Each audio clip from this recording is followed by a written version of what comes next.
frustré pour les parlementaires amenés à discuter au début du mois d'octobre du fameux plan de relance, qui à notre sens est un petit peu tardif dans sa mise en application et qui de toute façon et en toute hypothèse aura la capacité d'être effectif au plus tard ou plutôt à partir de 2021. Sur base de ces éléments, il y a une période de transition aujourd'hui qui va du mois de septembre au mois de décembre.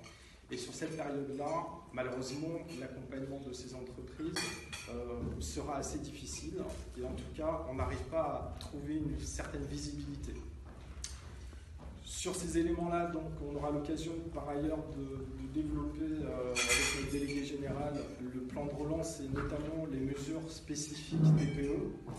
Je vous dirais que par rapport à ça, on est assez déçus, que ce soit notamment sur les sujets qui sont traités. Alors c'est plus un plan de transformation à notre sens qu'un plan de relance. Sur la partie fiscalité, notamment les impôts de production, on a pu constater notamment que les allègements qui allaient être proposés allaient concerner essentiellement les grandes entreprises ou les moyennes, mais de manière assez marginale les TPE, je pense notamment à la CFE. Sur ces éléments-là, donc, on a des propositions à faire qu'on vous soumettra et sur lesquelles on pourra d'ailleurs débattre, des propositions qu'on a pu chiffrer aussi. Et par ailleurs aussi, sur la partie comment dirais-je, accompagnement, on voit quand même qu'il y a des disproportions et des inégalités finalement entre certains secteurs d'activité.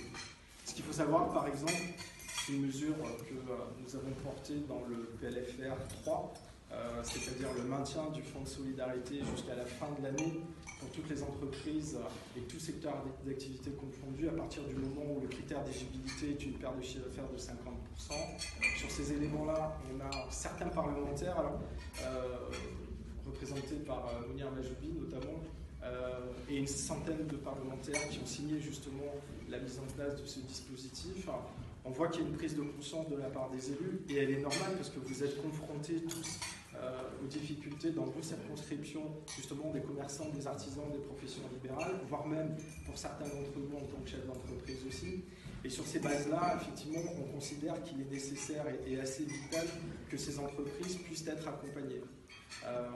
On a des témoignages qu'on pourra vous donner qui démontrent effectivement beaucoup d'entre elles qui ont une certaine anxiété, d'abord parce que la croissance et la reprise économique n'est pas au rendez-vous, qu'on est toujours dans un climat anxiogène, malheureusement, qui n'est pas propice à un développement économique, ou en tout cas à une reprise normale, qu'on n'arrive pas à en sortir. Et il faut savoir que ces entreprises de proximité sont les premières impactées. Alors l'idée, effectivement, c'est de retrouver on va dire un certain optimisme, une certaine direction aussi. Le climat de confiance doit être rétabli, il n'est pas encore suffisamment. Et malheureusement, ce qu'on constate aussi, c'est qu'il y a souvent, entre les annonces qui sont faites de la part du gouvernement et la réalité concrète sur le terrain des mesures dont pourraient bénéficier ces entreprises, il y a un vrai décalage. Alors il peut être technocratique, il peut être administratif ou il peut être très réellement concret.